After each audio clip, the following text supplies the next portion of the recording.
Well, hello, everybody. Welcome to our Thursday morning Facebook Live. It's actually happening this week. Last week it was supposed to happen, but we had a gas leak. So this week it really is happening. All right, so I'm just going to let everyone get situated. Say hi in the chat. Let us know where you're joining from. And I am joined today by my trusty co-worker and shipmate, Amber Weaver. Let me pop her on the screen. There she is. Hello. Hi.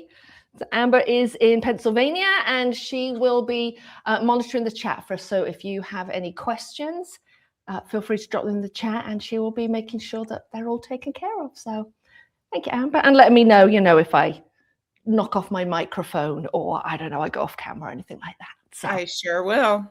thank you, ma'am. Appreciate it. All right. If you are just joining us, say hi in the chat. Let us know where you're from and we will begin. Hi, Liz. It's great to see you from Detroit. Hey, everyone. I can see a few people coming. Excellent. Grab yourself a little beverage, maybe that coffee, tea. What's the time? 5 o'clock in the UK. Definitely time for a gin and tonic. Grab yourself something to drink and get settled, and we will get going with this week's live. Hello, Nancy from Rochester.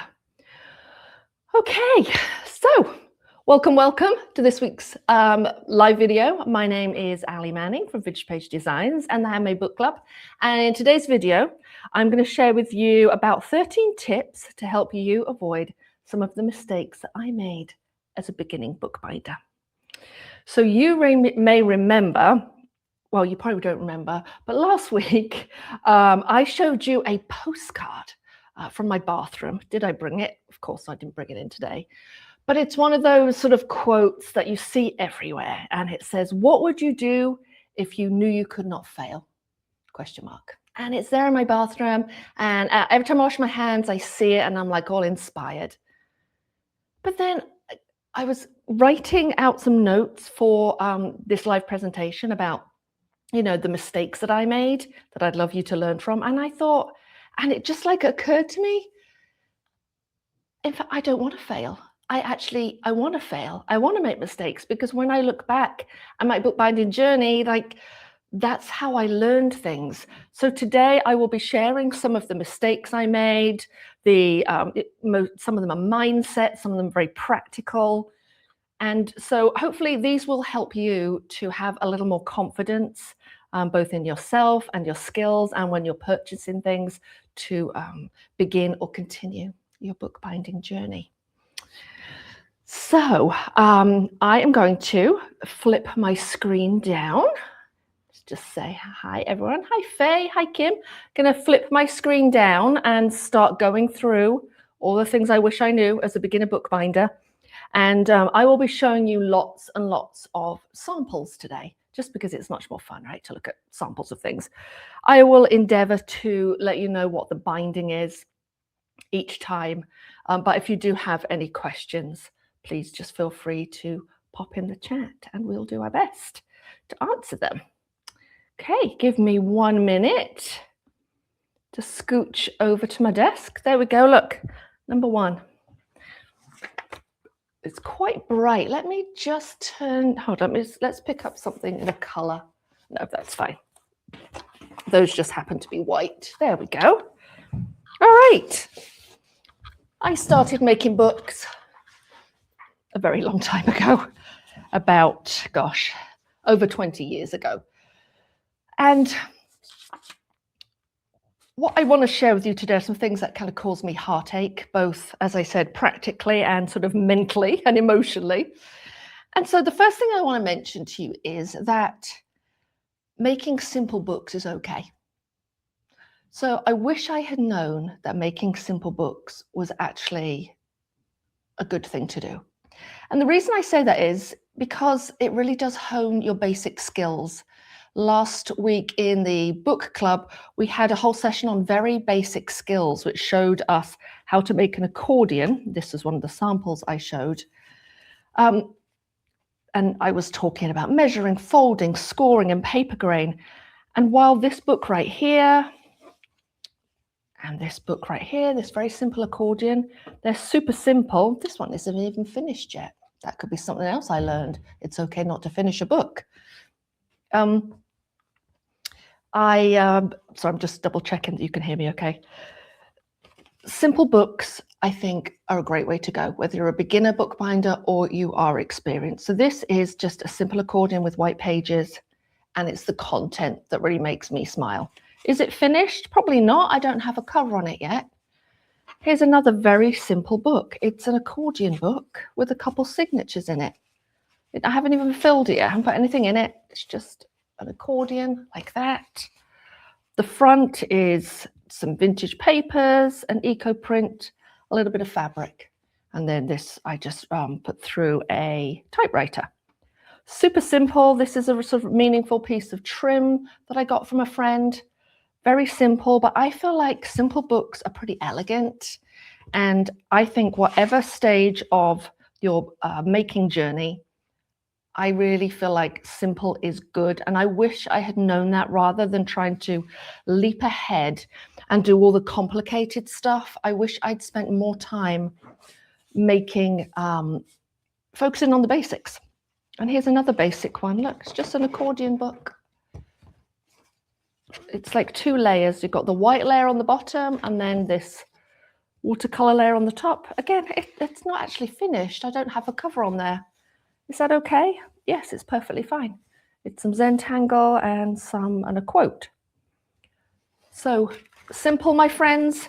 There's nothing wrong with simple. I wish I had known that.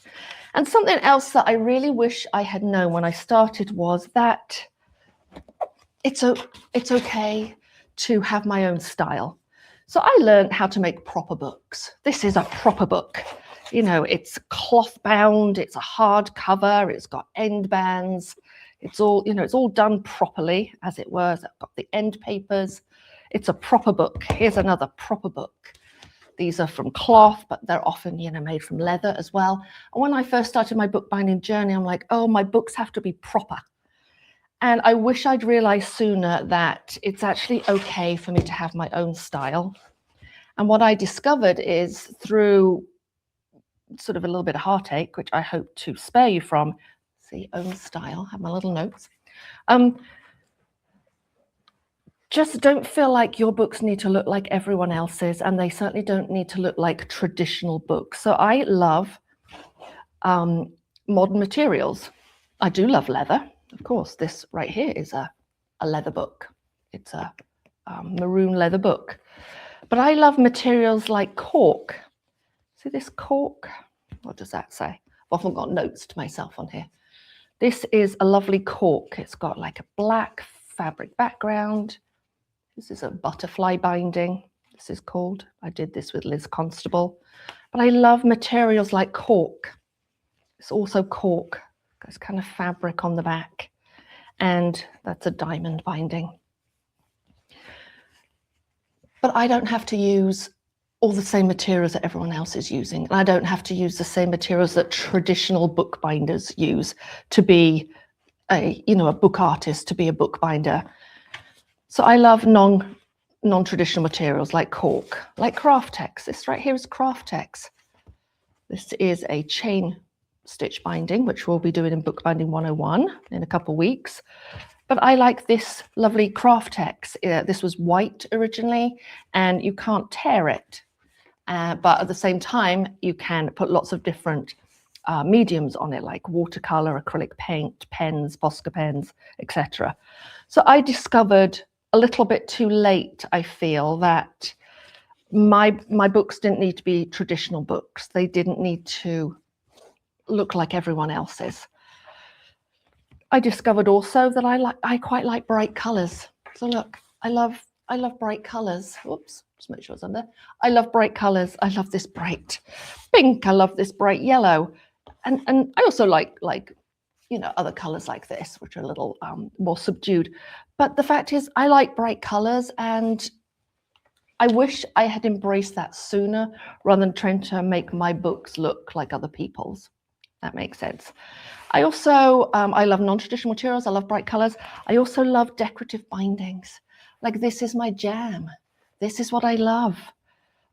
Nothing makes me happier than sewing a binding like this, while designing it and then sewing it. So this is a double herringbone. There's my little bright pink closure right there. So embracing the fact that I like decorative bindings. Here's another one which I really like. This is a zigzag binding. And this is watercolor paper, and then this is like strips of fabric and paper sewn on with a sewing machine. Definitely not traditional, right? Not like my traditional book right here, but frankly, it's more me, it's more my style. So if you take away nothing else from this this video today, is that just embrace your own style as soon as you can, rather than feeling like your books need to look like someone else's, like they need to look traditional, or I don't know, just to be a proper bookbinder, you have to create in a certain way. The other thing that I noticed too is about my own style. I really like to create small. I love small books. I mean, I create bigger books, of course. But if I'm really thinking about it, I just love making little books. So again, I wish I'd embraced that sooner. Kind of got quiet and listened to what I really liked, rather than looking on Pinterest and Instagram and all the books that I read, because Pinterest and Instagram weren't around when I learned to make books. And the other thing, the third thing that I wish that I had done sooner, is to fill up my books. Now, I do love making blank books. Most of my books are going to be blank, because I just love the process of making a book. I just love, love, love that. But let me just grab another book here. But when I fill a book, I can tell that it just makes me happier when I fill a book. Like, I return to these books over and over because they're filled books and they are really meaningful to me. So I wish that I'd started to fill my books sooner, and in particular fill them with my own artwork, or others too. This is a really simple squash book. You'll find this on my YouTube channel. It's a bit hard to see because the camera's quite close, but these are jelly prints. And we all have lots of jelly prints, but I love this book, and I'll often hang it up because it's long and thin. So I could have made this white, and I've made plenty of white ones, but just filling it with my own artwork makes it a lot more meaningful to me. And they're things that I love to go back to again and again. And they're also things that I love to gift to other people. Here's another book. So this incorporates 3 different numbers, 1 through 3. This is a simple binding.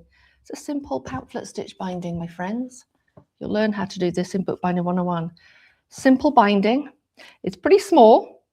It has bright colors, which I love. And then inside, I've just filled it with random stuff. Just painted pages and, little cutouts and things. It was just, like a winter sit in front of the TV kind of project. But I love this little book, and it means a lot to me. And the same with this one. This is in my own artwork. It's some paste papers. Is it the best paste paper in the world? No. But I have great memories of making this paste paper. I think we did it in the book club. This is like a toilet roll tube, just twisted in the paste paper. Again, simple binding, just this is like a long stitch, simple long stitch binding, super simple, bright colors, and then it's filled with a whole bunch of my artwork, which honestly took me a really long time. So also, I'm just going to mention this. This page is upside down. I made a mistake here. The book goes like this, but this one's upside down. And you know what? My life isn't over. This is the way it's supposed to be. My life is not over because I made a mistake, and I still love that book. So I just wish I'd started to fill my books sooner. And here's another one. This is not filled with my stuff. This is filled with collage. It's a little bit of my writing, but this is just filled with collage. And tied to all of this, just remember, folks, your pages don't need to be white. They don't need to be white. These pages are all different. I think they're like scrapbook papers, and I've sewn them together to make them the right size. Here's a scrapbook paper, here's a scrapbook paper, and there's a right row of stitching. So turn it round that way. So your books, the one thing I wish I'd also learned is your books don't need to have white pages. They can have all sorts of different pages. So you guys have seen this one pretty often before. And again, this is my style. This is the style I like. This is inspired by Tisha Moore, who I know many of you know. I love bright colors. I love this this texture and everything. And so I wish that I had embraced this sooner in my bookbinding journey. The other thing too, my friends, is that you don't need all the right materials. I feel like I spent a lot of money unnecessarily right at the beginning of my bookbinding journey because I thought I had to have all the right materials.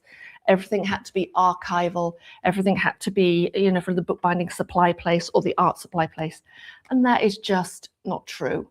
And again, it's something that I just wish I'd sort of given myself permission to do earlier. So in this book here, I used, an old Amazon box. This is some paper from my stash, but a lot of the stuff in here is just old. It's recycled scrapbook papers, recycled prints and things. Another example of a book that I filled. But this uses recycled materials, and I just wish I'd embraced that a little sooner. Here's another example. This is it's an old book. I just made a traveler's journal from it. You can see that. Just simple traveler's journal. So number one, it's a simple structure. Number two, it's with recycled materials. Number three, it's in my style. It's all bright colors and it's all interesting. Here's one of the little books in here. I mean, look at this thing. Talk about non-traditional white pages. Not a white page in here, I don't think. It's just filled with stuff that makes me happy. And, recycled calendar right here, magazine images, that's some paper, recycled, that is also a calendar, the greeting cards in here, just things from friends. So I just wish I didn't feel like everything had to be perfect at the beginning. Like my bookbinding journey or my books weren't proper books until I had all of the right things on hand. That's just not necessary. Okay, that probably needs to be replaced. But I didn't give myself permission enough to play with recycled things. This book right here is a book club book. It's all from Bella Grace magazine. The whole thing's from a magazine. And I'm not worried about copyright because I'm not going to sell this book. But I can't remember the name of this. But it's a magazine, folks. You can see. But I love this book. Because the reason is I chose those pictures. I curated those pictures for my book. I curated the words. I decided what was going to go on the cover and the closure and obviously the binding as well. So please, please, please give yourself permission to just look around the house and find recycled items that you can use to make a book. You don't need to have all of the right things. What you need is a tissue box, for heaven's sake. It's a tissue box. The plastic on the top where you take the tissues out. Sorry, got the screen. Just a tissue box. But it's made into like a really cute book. This is like washi tape on the inside to make it a bit stronger. Some recycled ribbon. It's a cute little, this is a long stitch with slit cover. This is a really good beginner binding, which is in the club if you are looking for it. And if you need more encouragement to use recycling, just don't forget those brown paper bags, people. This is one of our popular free classes called the Brown Bag Book because it uses brown bags.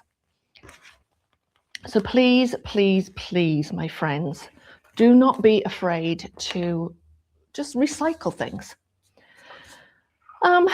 Tools. I bought a lot of tools that I didn't need when I was growing up. No, when I was the beginning of my bookbinding journey, I bought way too many tools. I bought, what did I bought? I bought like a frame, and I bought like all sorts of like just tools, like a saw and a hammer. And I don't make those kind of books. But, in my mind, I was going to be a proper bookbinder if I used all of those tools, but that's just not true. So if I were to start out making books again, this is what I would have. I'd have a bone folder. Plastic, Teflon. I'd just buy myself a bone folder. I'd buy myself 2 awls. I'd buy myself a skinny awl and a chunky awl, just like that. So you can use this to make holes in book board or recycled books. So you need a thick one and a thin one. I'd make sure I had a good sharp knife, and I would make sure I had a pencil. I would make sure I had a ruler, and the other thing I would make sure I had was a triangle. You really like, that's an odd thing to have, but when we're making books, getting things nice and square is important. So having a metal or plastic triangle is one of the things I wish I'd invested right at the beginning, and I didn't. But I promise you, I mean, yes, you need a needle and thread and paper, but in terms of like tools that you probably will need to purchase, I promise you that's it. So I wish I'd known that and not wasted my money on lots of tools that I didn't need. The other thing that I wish I had known when I first started was that I already had a lot of the stuff that I needed, and I didn't realize. So you can see here, this is a cutting mat. Well, I already had a cutting mat. Should tell you what else I already had. I already had a rotary cutter, and you use this for working with leather. I also I also had a quarters ruler, and I use this all the time, but this was already in my stash. Already in my stash was like a crocodile. So lots of things that I'd used from, say, scrapbooking or quilting or any kind of other fabric things were already in my stash. A pair of pliers was already in my stash, and these are from like bead making. Things like quilting clips, these are already in my stash, but I use them for other projects, not for bookbinding. So I wish I had known that I already probably had all that I needed, and I just needed a couple specialized tools like the awl, the bone folder, and the triangle. And I just wish I'd been a little more open to finding what was already there, rather than just going out and looking on bookbinding websites and deciding that I needed all of the things. And if I could just save you, $100, then I think my job is done here. We will come back to the knife, my friends. I've got some very specific tool recommendations that I wish I had known when I started bookbinding. So I'm going to put these away. The other thing that I wish I had done when I started making books, please excuse me, was mock-ups. And not just mock-ups, but volume. Like, I didn't make enough books, if that makes sense. Like, I would make one book, and then if it wasn't right, I'd just kind of throw it in the trash and, just move on. I would just move on. So what I wish I had known from the beginning is, sorry, my hand's in the way, making mock-up books, like, with just leftover bits of chipboard and leftover bits of paper, like this is just, offcuts and things. I wish I'd made more of these, like models and mock-ups, before I jumped into the real thing.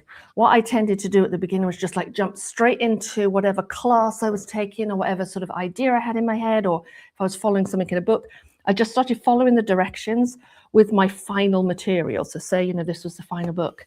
This is my favorite piece of paper, say, and the paper was just how I wanted it, and I used just the right thread, but then I would wind up making mistakes and get really frustrated. So I really wish I'd paused when I first started making books and just made some, samples. I wish I'd made more samples. Like, look at this one right here. It's from, Cancer Mixed Media. This is just, a mock-up, a sample. I make notes inside. And, remember this, remember that. And so when it actually comes to making, the final book with your favorite paper, you feel a lot more confident, and you feel, you don't feel like you've wasted materials or anything. This is a spider binding that we've made in the book club. And, it's made from an old calendar. And you can, I mean, literally it's written all over. Don't know what year it was from, you know. Appointment. And I don't know what else did I do in that year. That says nail appointment. I apparently had my nails done then. But this is another mock-up of the final book. It's not the final book, but it just helped me get some things right, help me understand how the structure was made. And we just, so like ones like this, or, you know, old file folders. I love me an old file folder. Got loads of these old file folder samples. I think I was practicing how to do pockets there. Would that pocket work? Would that pocket not work? So it would have saved me a lot of heartache, I think, and frustration. I think it also would have freed my creativity up a little bit if I had made more books. So I'd just say, like, maybe I would make one and then I'd move on to the next one. Then I'd make that one and move on to the next one. Like, I was always looking for the next project, but I wish that I'd maybe stayed with one structure longer and made more of that one structure, if that makes sense. So for example, a couple of years ago, I decided that I wanted to just spend a week with the Coptic binding. I just wanted to spend a week. And I just experimented. You can see here, I'm experimenting with thin thread with thick thread. I experimented with thick signatures and thin signatures.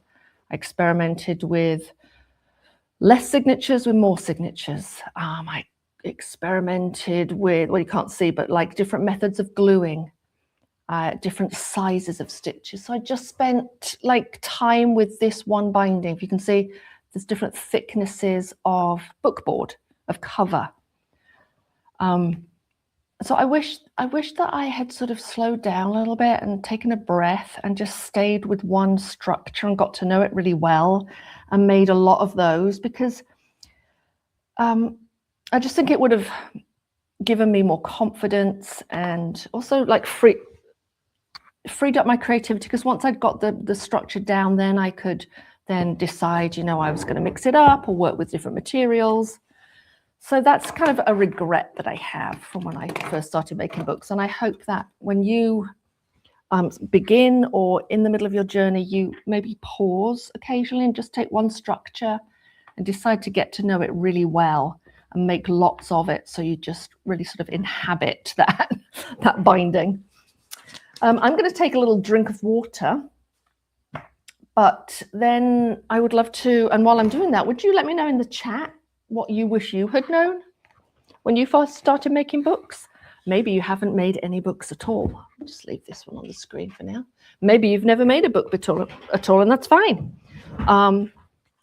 But if you have made any books, or perhaps you are, you know, you work in a different medium, then what do you wish you had known? What do you wish you had known about materials, about tools, about sort of the mindset of, I don't always have to be working on a new project. I can just stay with one set of skills for a while and one binding, and then sort of learn as much as I can before I move forward. So I would love to know what your thoughts are, and we will share some of those at the end. I'm going to get down to a little bit of nitty gritty now, my friends, and I still had a drink, and talk about some specifics. So a lot of the things I just talked about there were more mindset, but now I want to talk more about, let's move that, some very specifics. I wish I had known about paper grain at the beginning of my journey.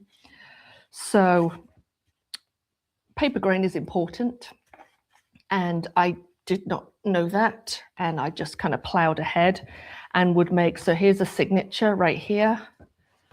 You know, we have a fold right here, and when you make a book, the fibers in your paper, i.e. the grain, should be going lengthways alongside the spine or the fold of your book, like this way, like this one right here, going up and down like that. When the fibers go across, what happens is the book never closes. See that? That will never, ever close. Here's a whole signature. I could put this under weights for the rest of its life. It will never close and it will spring open. So I wish I had got to grips with paper grain before I started making books, or while I was making books. Another reason is that it cracks. You can't really see that very well here, but it can crack along here, and it just is pretty ugly. So I wish I'd known about paper grain. But here's the thing, with a sort of piece of knowledge like that, it's good to know it so that then you know when you can break the rules, if that makes sense. Like for thick paper, you really have to make sure that the grain runs parallel to the spine. But I know now from experience and learning all about paper grain that if the paper is a bit thinner, I can maybe fudge that and get away with not having the grain running parallel to the spine. So it's almost like knowing the basics, like paper grain, is really important so that then you can make a judgment on when actually I can break the rules. So if I were to give anyone advice as a new bookbinder, that would be just get to grips with paper grain if you can. This one here, this is grained incorrectly, so it doesn't close. And I don't know if you can see, but there's all cracking along here. And it doesn't look good. Whereas this one right here is with the grain and it's lovely and smooth. Which, if it was hidden inside, a close spine like this, no one would care. But if it was on a book like this with an exposed spine, you would care. Another thing I wish I'd known, another thing I wish I had given myself grace on, is that you may get it wrong with the paper grain and you don't need to abandon the book. Or what you might do is sew too tightly. I tend to pull very tightly and my books sometimes spring open. And what I wish I had known earlier on is that a closure can cure many ills. So this book has been made for a number of years, so it's nice and relaxed now. But when I first made it, it just would spring open all the time.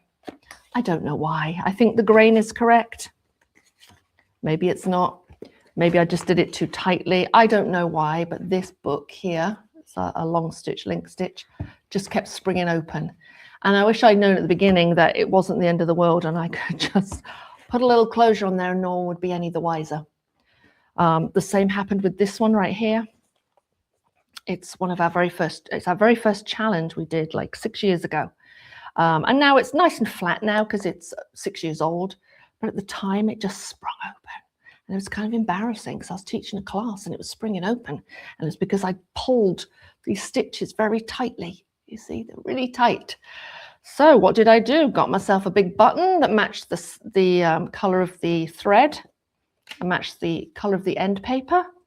I just made a hole right here through the cover, or 2 holes, braided some wax linen thread and just wrapped it around. And now you are the only people that know that when I first made this book and did the challenge, it wouldn't lay flat. And similarly with this one right here. Actually, this was another challenge book. This was a sample for a challenge. And again, it lies flat now because it's very old. But it wouldn't at the time, and it kept springing open and springing open. So what did I do? I just made a hole in the back, put a piece of leather or cord, suede, whatever it is, and just wrapped it around and called it good. So just know that you don't have to abandon your book or re-sew your book if it springs open for whatever reason. You can just add yourself a little closure. All right. Tools. This is the second thing that if you take away nothing else from this video is this knife right here, the Alpha knife. So there are similar ones. There are own brand ones. Let me just hold that up. There are own brand ones too through Dick Blick and other art supply stores. So it doesn't have to be Alpha. This is it's called the Alpha 9mm. And if you look here, oh, can you see? Hold on, there we are. Those blades snap off. I wish I had known about this knife when I first started making books. When I first started making books, I had this X-Acto knife, and you take out the blade and then you put a new one in. Well, first of all, these are really expensive. Well, they're not super expensive, but they're fairly expensive blades, and there's only one of them. Whereas with this, you can keep snapping it off. So every time I make, one or two cuts, I snap off, snap off, snap off until I get near the end. And then the refills come in like a box like this of like over 100, I think, at least 100. There's tons of them. So, I've had this box refills for over a year now. And they're really inexpensive, like maybe $10 or something. Really, really worth it.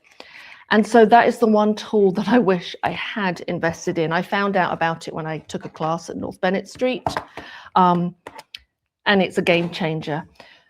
And the reason it's a game changer is not just because of the price, the cost. You're able to get more bang for your buck, but more importantly, you can change your blade more often. And quite honestly, 9 times out of 10, a lot of the problems that you have with making books is just put in a fresh blade. Any time that an edge is ragged, or trying to cut bookboard and your hand is nearly falling off, 9 times out of 10, just change the blade and it's going to be like magic. So that's the one thing that I really wish I had known, tool-wise. And then so in terms of supplies, there's something else I wish I'd known about supplies, was about thread. So the thing is, I was learning to make books in the dark ages. I mean, we didn't even have a computer at home, for heaven's sake. I was getting books from the library, so there we go. I was getting Alyssa Golden's book out of the library. So I was learning pre-internet days, so I'm sure obviously there's a lot more information available today. But I thought that I had to buy like wax linen thread on, spools like this. And, this is $20, but I want lots of colors. So I thought I had to go buy like all of the colors in all these spools and, bankrupt myself, which I mean, I didn't do, but so I thought, wax linen thread was the only thing I could use. And then I had to buy spools. Turns out that's not true. First of all, you can use embroidery floss, or you can use pearl cotton. It's not as strong as linen cotton, but when you're first starting out, and particularly I know making mock-ups and these are your first books, is perfectly fine. And so what you would do is you just buy yourself a piece of beeswax. So this is from the quilting store. It's in a little holder like that, and you slide your thread through like a little channel there, and you pull it through quite a few times, and it gets all nice and waxed. Pull it quite hard, and so really now you've got waxed cotton instead of waxed linen, and really that's fine for when you're first starting to make books. You can also use block of beeswax, and you can find these all over the place. Like, I don't know, gift stores have them, and Whole Foods and all sorts of places have them, and they're very inexpensive. So you can take embroidery floss that I know all of you have, and a thing of beeswax, not a wax candle, not soy or anything, or paraffin or whatever candles are made of, and you can use that instead. And I wish I had known that, because I could have had more colors. I could have had more fun earlier. And then the second thing, Etsy wasn't around, so there we are. But what would have been lovely is, when I was learning to make books, is knowing that, let me flip this around, if you go on Etsy in whatever country you're in, you can buy little sample packs like this. That sure would have been nice to have when I was first making books. So these are from a company called Uber Art. But lots of people do them on Etsy, or offer them, create them. And also, in the UK and other European countries, you just need to do, a search for sample wax linen thread or something like that. So wish I'd known that, my friends, when I first started making books. just a couple more to go. The last thing, talking of samples, that I really wish I had done when I first started, and it would have saved me a lot of money and heartache, is to buy samples. So I have this kind of box, I believe you can see this clear box of samples, and let me show you what's in here. I bought samples of different types of thread. This is from Colophon. So different thicknesses of thread, so I can feel. Like, we're all very tactile people and we like to touch things. So I wish that I had discovered that you could buy samples sooner. Maybe this is really obvious to everyone else, but apparently it wasn't to me. You know, Archer's and Reeves BFK paper, well, you know, you can pay $20 a sheet, or you can buy a little sample book like this, and then you can feel for yourself. And as you know, art supply stores are disappearing. There's less and less opportunity to purchase paper in person. I certainly can't around here. There's nowhere to go, so I have to get it online. So having these samples and be able to touch and feel, get a sense of what the paper was like, was really helpful. This book here is from Hiromi Paper, which is in California. And look, it has all these different papers. You see, online, I like the color of this, but I wouldn't know what the thickness was. Even if they told me, I wouldn't. Do you know what I mean? I just wouldn't get it until I'd felt it. So getting paper samples like this is really, it's really nice, and they're really not expensive at all. And finally, leather is one that I get a lot of samples of, because leather is eye-wateringly expensive, as you probably know. So this one is from the Buckle Guy, but I've got several different companies. And, you know, it'll say on the back, like the color and the, you know, the tannery and the tannage. I don't even know what tannage means, but there's various notes on the back, so I can see and feel the thickness and the, you know, the hand on the leather before I buy it, because, I mean, yeah, it's expensive. Yeah, I have a lot of these. Pergamena. This is a New York state company, sends out lovely samples, and then, you know, they'll write on the back how many ounces it is. This is a 4-ounce Hudson cowhide, and so that's a lovely thickness for a book.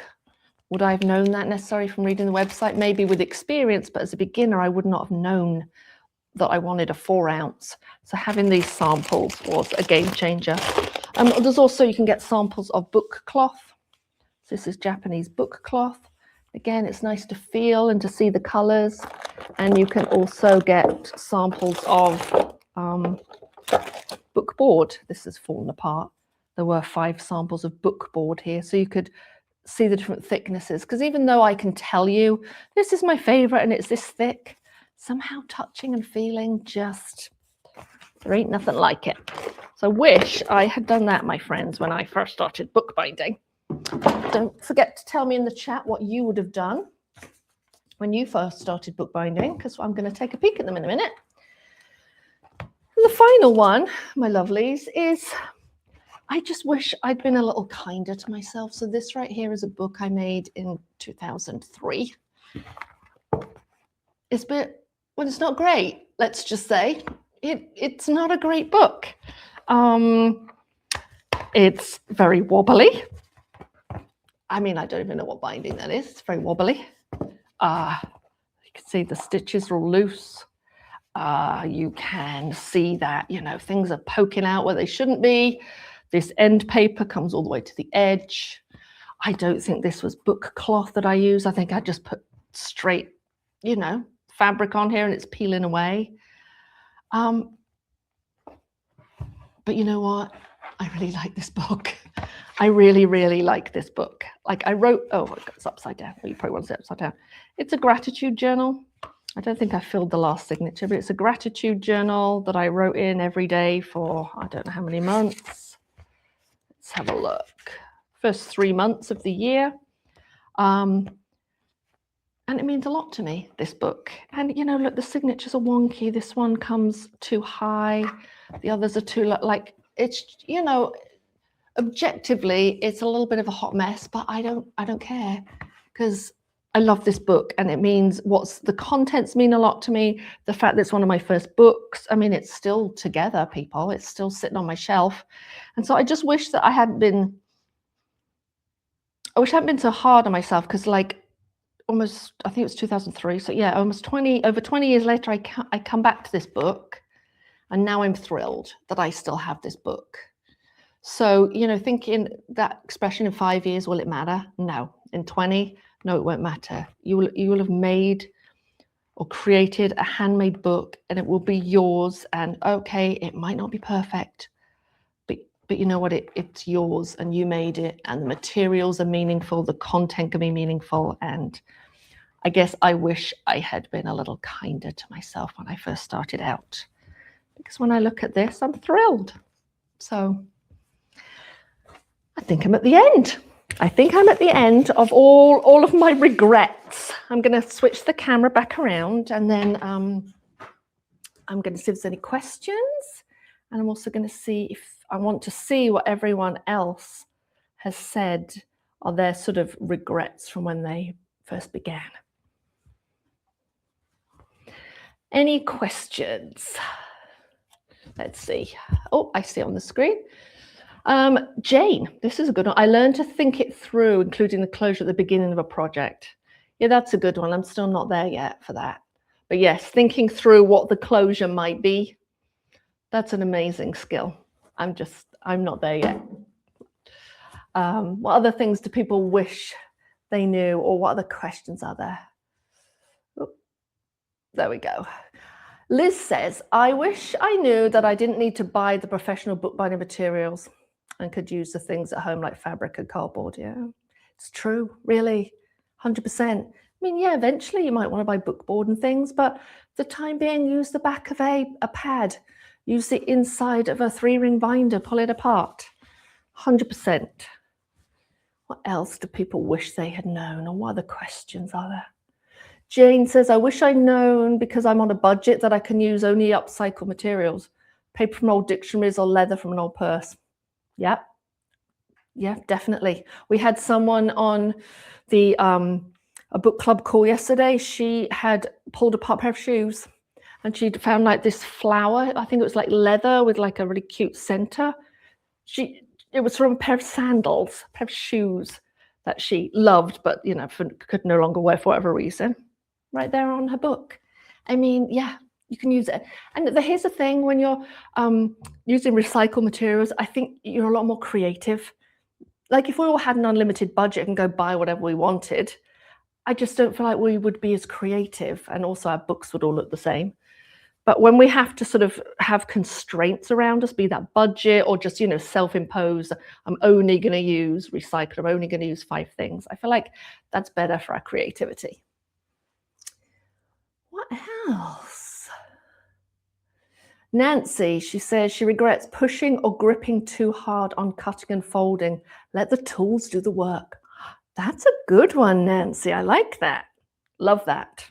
Yeah, I gotta say, my hands they hurt some days. That's a great one. I really like that. What other ones are there, Amber? This looks like a question. What would I use for a cover if I wanted to cover the cover in fabric and trims? What would I use for the cover? Well, it depends if you wanted a hard cover or soft cover. If you wanted a hard cover, you would use bookboard, and then you'd put some paper back. You don't have to put paper backing on the back of your fabric. I like to. Some people don't. So you could back your fabric with paper using like a double-sided, like heat, what's the word? I can't think of it, like a steamer seam or something, or a heat and bond, put thin paper to fabric and then wrap it around your hard book cover, and then add whatever trims you would like. If you want to make a fabric one, like this, you could use 2 pieces of fabric and then put some like batting in between, or like the stuffing that you use on with stuffed animals. I think that's what's in here. Polyester, that stuff that kind of makes you cringe.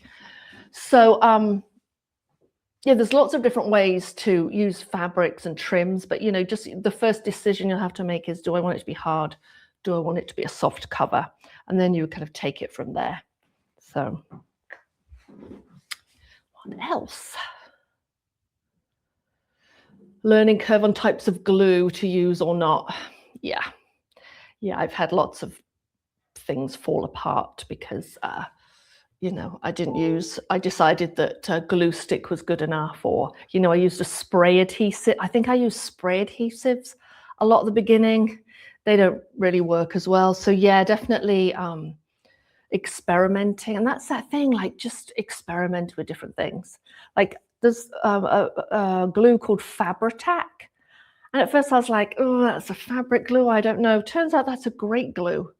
But, if I hadn't experimented, and I think it was Tina Walker who told me about that. So yeah, play and experiment with adhesives to find out which are the right ones for the materials that you like to use. It's a great one. What else? Some tools need to be quality. That's a really good one, Beverly. Yes. I think I have 2 pairs. Here we are. I don't even know what they are, what brands they are. Oh, hold on. Oh, stuck. Whoa. Yeah, won't be tied anyone who uses these. Which brand are these? Mundial, I think they're German scissors. But yeah, good pair of scissors. I use these for leather and fabric. And then I believe these are a Merchant & Mills pair right here. But yeah, good scissors, a good, a decent knife. Some things are worth investing in for sure. What else? I just saw that one, make books with another friend. Yeah, that is true. Making books in community is fun because then you get like double the learning and double the ideas. So yeah, definitely. And I felt pretty lonely at the beginning because like no one was doing it and I don't think anyone really understood me. That's what sort of encouraged me to, even back then, like build little communities. Like they were in person then. And then I built a Yahoo group and then a Facebook group because like, if you live somewhere rural, there might not be someone close by who likes to make books. So yeah, definitely. And that's why the book club exists, because there are so many of us that want to learn how to make books. What else? Anything else? Find leather skirt, says Liz, a resale store, and use that for leather. Nice. Or if you turn it over, you can use suede. Love that. Yeah, I have quite a lot of recycled leather too, not from clothing, but from like a shoe factory. And I've also got a couple bags of mine that, yeah, great idea. Any others? Rachel says the most important thing to know, there is no failure. Yeah, there's not. Everything is learning opportunity. Edison says, I now know 1,000 ways not to make a light bulb. Yeah, it's true. I mean, I want to make those mistakes because first of all, you could often figure out a way to get around that mistake, but then, for next time you'll know not to do it that way. So yeah, embrace the failure, people. What else? Is that it? Amazing. We're at the end. All right, my friends, I hope that was useful. If you are brand new to making books, like brand new, and are very curious, perhaps you don't know where to start, you want to explore some of these bindings I showed you today, or sort of go a little further on like some of the things we talked about, like the basic tools and the basic materials and upcycling, then please do join us for Bookbinding 101, February 2nd to 8th, I think, 8th or 9th. Starts on February 2nd. It's a free event for brand new beginners who would like to learn how to make books. And yeah, I hope you can join us. Thanks to everyone who was here live today. And for those who are watching the replay, please just pop in the comments too what you wish you had known when you first started bookbinding, and I will take a peek at them as well. All right, have a wonderful rest of your week, folks, and I'll catch you very soon.